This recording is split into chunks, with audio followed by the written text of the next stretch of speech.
Sir जो बोले अभी यूनिवर्सिटी कांग्रेस ने बनाया है, आप मेरे इलाका में चलिए, वहाँ अल्पसंख्यक की एक बहुत बड़ी बिल्डिंग बनी है जहाँ पे अभी अल्पसंख्यक के बच्चे पढ़ते हैं। आप यहाँ पे चलिए, आप बहादुरगंज के पास एक अल्पसंख्यक छात्रावास है, वहाँ पे कौन बच्चा पढ़ता है? अल्पसंख्यक का ही बच्चा पढ़ता है ना, माइनॉरिटी वाला पढ़ता है या छोटा कास्ट का बच्चा पढ़ता है। अगर भैया जी बोल रहे हैं कि सब कांग्रेस सरकार में हुआ है तो इसे बिल्डिंग फ्री का बना हुआ है, इसमें कुछ नहीं हुआ है। और शिक्षित आदमी अगर कह रहा है कि 9वीं फेल को हम लोग मुख्यमंत्री बना दे तो फिर पढ़ लिख के तो बिहार में कोई फायदा है ही नहीं। मैम इधर आइए, इधर लेकर इधर आ जाइए। एक से आपकी बात हो गई दादा, नहीं एक बार जो बोल चुका है दोबारा उसको, जिन लोगों से दोबारा पूछना है वो मंच पर खड़े हैं, ये गलत बात है। ये अलीगढ़ वाला मुद्दा लेकर गई थी मैं, भैया आराम से, उंगली दिखा के बात नहीं भैया, उंगली दिखा के आराम से, तहजीब से, थोड़ा तहजीब से बताइए। मैं ये कहना, झगड़ा मत कीजिए हमसे। मैं आपसे ये कहना चाहता हूँ, और आप झगड़ा करेंगे फिर मैं भी फॉर्म में आ जाऊंगी ना, मैं चाह नहीं रही हूँ आपसे झगड़ा करूँ। मैं चाहती हूँ चित्रा त्रिपाठी जी यहाँ आई हैं, इनके आने से एक उपहार हो जाए। मैं एक सवाल लेना चाहूंगा यहाँ के एनडीए भाजपा के लोगों से, ये लोग कब किशनगंज के अलीगढ़ यूनिवर्सिटी को फंड देने का काम करें? ये तो मैंने सवाल पूछा, दे देना चाहिए तुरंत, इसमें तो इंतजार करना नहीं चाहिए। शिक्षा के लिए तो हमेशा पैसा फंड खोल के रखना चाहिए, बच्चे पढ़ेंगे नहीं आगे कैसे बढ़ेंगे? हाँ हेलो, आवाज आ रही है, बोलिए। हाँ क्या नाम है, ये हमारा किशनगंज जो है बहुत ही विकास ये है पहले की तुलना में। आज चारों तरफ देखिएगा स्कूल कॉलेज हर तरफ है, और मूल मुद्दा है क्या, जो आप जिसको वोट देते हैं सवाल उससे कीजिए, सवाल हमको सरकार से नहीं करना है, वोट हम यहाँ जनप्रतिनिधि को देते हैं। ये सही बात है, जनप्रतिनिधि को कांग्रेस को वोट दे रहे हैं और नीतीश जी से सवाल पूछ रहे हैं। बताइए कांग्रेस के विधायक सांसद ने क्या किया? मैडम एक सवाल है, सिर्फ एक सवाल आपका, तो बहुत बहुत शुक्रिया, आपको लाइव देख पा रहे हैं हम। सवाल ये है कि मैडम कि अभी फिलहाल अमित शाह जी हमारे जो गृह मंत्री है वो बोल के गए थे कि बिहार में जो है जमीन लायक नहीं है इंडस्ट्री बैठाने के लिए, तो यहाँ जमीनें कम है, उन्होंने कहा था कि जमीन कम है। तो मैं अपने सीमांचल क्षेत्र में उसको जगह देना चाहता हूँ, कहाँ पे इंडस्ट्री लाएंगे? अभी फिलहाल हमारे सीमांचल में कहाँ जगह है बताइए, हम आपकी आवाज पहुँचा दे रहे हैं। मैडम जमीन नहीं है, ये कुट्टी घाट से लेके बगलवाड़ी जो बगल में ये बचा हुआ महानंदा के बगल में ये पूरा जमीन बचा। किसकी जमीन है वो? ये पुलिस लाइन थोड़ी सी कितने 10 एकड़ में बन रही है भाई, यहाँ 100 एकड़ जमीन बचा हुआ है मैडम। 100 एकड़ जमीन बचा हुआ है इंडस्ट्री लगा, लाइव बता रहे हैं मैडम, मेरे पास वीडियो भी है, दिखा सकते हैं आपको हम, क्योंकि मैं काम दूसरे की जमीन पे तो कब्जा करवा के नहीं आप वहाँ पर इंडस्ट्री लगवा देना चाहिए। मैडम ये आपको बार प्लीज जगह मैडम खाली हो जाएगी, जगह अगर बना करके तो ये जगह खाली। उद्योग धंधे लगने चाहिए, उद्योग धंधे लगने चाहिए। पहले आपका किसान धरती पे स्वागत है। मेरा कहना ये है कि भाईजान ने बोले कि पकोड़ा बेचने के लिए मोदी जी का बात बोले, मैं यही बात बोलता हूँ। मैं ग्रेजुएट हूँ 1996 का, मेरी सब्जी की दुकान है, मैं सब्जी बेच के 50 से 60 हज़ार रुपया 70 हज़ार रुपये महीना में कमाता हूँ। रोजगार निकालना पड़ता है। आज किशनगंज जिला में 78% मुस्लिम है, लेकिन सारा फैसिलिटी उन्हीं लोगों को मिलता है, ये बात जान लीजिए। किनको मिलता है? मुस्लिम बिरादरी को मिलता है। अच्छा। हम लोग को कुछ नहीं मिलता, उसके बावजूद भी हम लोग, आप अल्पसंख्यक है यहाँ पर, ये कह रहे हैं? नहीं है, मैं बहुसंख्यक हूँ, ठीक है।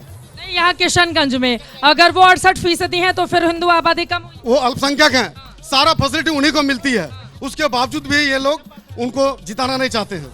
आज देख लीजिए, गैस जब दिए हैं उनको, गैस सिलेंडर मिला, वो कभी किसी जाति पाति को देख करके नहीं दिए, वो घर दे रहे हैं, किसी जाति को देख के नहीं दे रहे हैं। वो कोई भी चीज का फैसिलिटी आता है पहले उन लोगों को मिलता है, उसके बावजूद भी ये लोग उनसे नाराज रहते हैं। नाराज क्यों रहते हैं जब सारी फैसिलिटी का फायदा उठाते हैं? मेरा सवाल है बीजेपी वालों से, जब 2014 में सरकार बनी थी बीजेपी की, तो यहाँ सिलेंडर 350 रुपया था, अभी 1000 रुपया है। पहले स्टील 3500 रुपया कुंटल था, अभी 6500 रुपया कुंटल है। पहले यहाँ पे बेरोजगारी 25% थी, अभी 65% है। तो मैं ये कहना चाहता हूँ कि महंगाई बोले थे ख़त्म करेंगे, पहले अभी डीजल 70 रुपया था, अभी 120 रुपया है। महंगाई बहुत बढ़ गई, महंगाई बहुत बढ़ गई, महंगाई बहुत बढ़ गई। और बताइए कह रहे हैं कि हमको 10 हज़ार रुपया जो देने का बात था खाते में, वो अभी तक नहीं बोला। चाचा ने कह रहा था आपको थोड़ी ना 10,000, महिलाओं को 10,000 कहाँ मिला मैडम? महिलाओं को नहीं मिला, सबको नहीं मिला है। सबको नहीं मिला है, 1,41,00,000 महिलाओं को मिला है। खाली बिहार में कहाँ किसी को मिला मैडम? किसी को नहीं मिला। वो लोग आंकड़ा दे रहे हैं ना 1,41,00,000। और वो लोग कैसे बता देंगे मैडम, कैसे बता सकेंगे? घर में ऐसा तो नहीं कि पत्नी जी लेके और बताई ना हो कि मिल गया है पैसा? नहीं मिला, किसी को नहीं मिला, पूरे गांव में, मेरे वार्ड में नहीं मिला किसी को। पैसा नहीं मिला है, खाली झूठ गलत बात। बताइए क्या है? बिहार IAS IPS देने वाला हमारा बिहार क्या इतना बदकिस्मत है कि 9th फेल का मुख्यमंत्री चुनेगा? चलिए और बताइए। खड़े इस बार बिहार की जनता चारा चोर लोगों को मौका नहीं देगी। और खासकर किशनगंज सीमांचल में एनडीए बहुत मजबूत है। चारों विधानसभा सीट पर हमारी जीत। दो लाइन में जल्दी से अब कार्यक्रम का आखिरी हिस्सा बच चुका है। दो लाइन आपके लिए, बीजेपी के लिए सवाल पूछा गया, वहां पर बताइए। बार बार पैसा मांगा जा रहा है एएमयू। देखिए, आप वोट देंगे एमआईएम को, वोट देंगे महागठबंधन को, और जनप्रतिनिधि चुनेंगे आप विपक्ष के नेताओं को, और फैसिलिटी मांगेंगे हमसे। वो नहीं हो सकता है। अगर आप एमआईएम की बात करते हैं तो मैं इस पटल से बोलना चाहता हूं, एमआईएम ही नहीं बीएचयू भी आएगा। एक बार एनडीए पे भरोसा कीजिए और यहाँ पे हमें एक बार चुनाव जिताने का मौका दीजिए। सरकार का सहयोगी भी नहीं है, सरकार के बाहर रहिएगा और फैसिलिटी उत्तम दर्जे का पाइएगा। वो दो तरफा बात नहीं। यहाँ पर कांग्रेस का कब्जा है, आपके विधायक और सांसद मुद्दा तो उठाते नहीं है। वहां पर अगर भ्रष्टाचार किशनगंज में स्थानीय स्तर पर है तो आपके बड़े बड़े नेता जो पदों पर बैठे हुए हैं क्या कर रहे हैं? भ्रष्टाचार दूर करने के लिए कदम क्यों नहीं उठा रहे? मैं विस्तार से हर एक बात का जवाब दूंगा। आप ये बताइए, सबसे पहले मैं बताना चाहता हूँ, राइट टू एजुकेशन किसका बिल लाया हुआ है? मनरेगा किसका लाया हुआ है? भूमि अधिग्रहण बिल किसका लाया हुआ है? आप बताइए ना मुझे। ये कांग्रेस पार्टी की देन है। और भ्रष्टाचार वाकई में हमारे भाई लोग जिसने मुद्दा उठाया, भ्रष्टाचार सीमा पर चरम पर है। हर एक काम के लिए हमें घूस देना पड़ता है। हर कर्मचारी झोला फैला करके घूस मांगते हैं। 100 रुपया नहीं, 500 रुपया नहीं, लाखों रुपया के घूस मांगते हैं। आज यहाँ पर नगर परिषद में आपका जो होल्डिंग टैक्स है सबसे ज्यादा है, बिजली का यूनिट रेट सबसे ज्यादा है। वक्त हमारे पास कम है, जल्दी जल्दी इन लोगों से मैं जवाब ले लेती हूँ। वो आरजेडी एमपी और एमएलए पे सवाल उठाए हैं तो मैं आपके पास। अरे मैंने नहीं, जनता ने पूछा है कि सांसद आपका 65 साल से विधायक आपका काम क्यों नहीं कर? बिल्कुल बिल्कुल, मैं उन भाइयों को जवाब देना चाहता हूं। आपके पास एंड्रॉइड मोबाइल है और जितने भी एमपी हैं बिहार में, और उस बिहार के एमपी का आप तुलनात्मक कर लीजिए, 4 गुना ज्यादा हमारे एमपी ने काम किया। चलिए अब आपने सवाल सुन लिया। इस इलाके के जो माइनॉरिटी के भाई लोग अभी सरकार को बोल लेने दीजिए। भ्रष्टाचार सवाल पर सरकार पर सवाल उठा रहे हैं। जमीन पर हाथ दे करके सोचिए, जो नीतीश कुमार ने आपके विकास में कहां बाधा बना, आपको विकास से कहां महरूम रखा।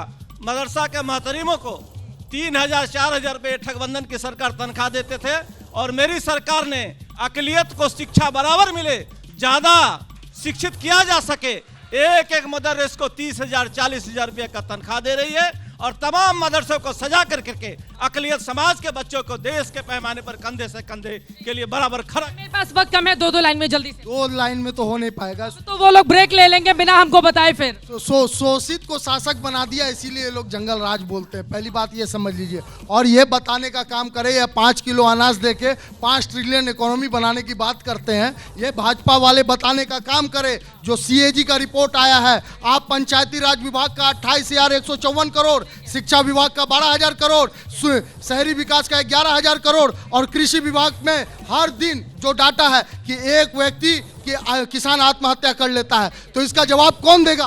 जवाब दीजिए, जवाब दीजिए। इन लोगों को तो पता होना चाहिए, आरजेडी के लोगों को, और मेरा साथी बता रहे बार बार कि इसको पता, सब्जी का पता। इधर सुनिए, झगड़ा नहीं।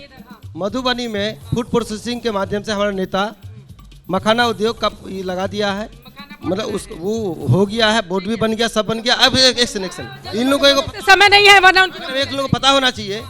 किशनगंज से जब पटना हम लोग जा रहे थे, 18 घंटा से अधिक लगता था उस समय, अभी हम 4 घंटा में जा रहे हैं। लोग शर्म से क्लोजिंग कमेंट। जी मैं ये बोलना चाह रहा हूँ, बार बार एमएलए और एमपी का नाम आ रहा था, विकास नहीं किया, लेकिन मेरे एक एमपी असेंबली में एमएलए अकेले हैं, विपक्ष भी नहीं है, लेकिन हमारे एमएलए अख्तर ईमान साहब ने अमौर में आज़ादी के बाद से वहाँ पर कांग्रेसी ने ठगा है लोगों को। हमारे एमपी साहब ने 800 करोड़ का काम करवा, विकास करवाया, और 3 अरब का एक पुल बनवा दिया।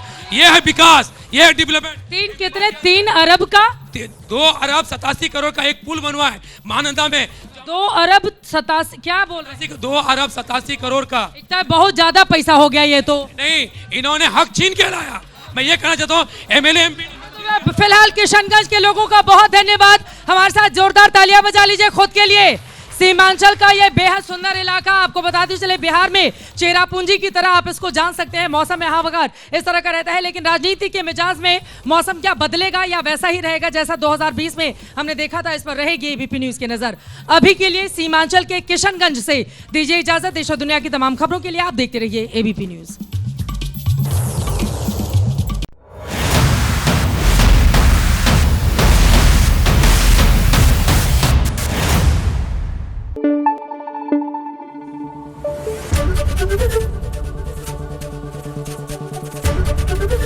एबीपी न्यूज आपको रखे आगे।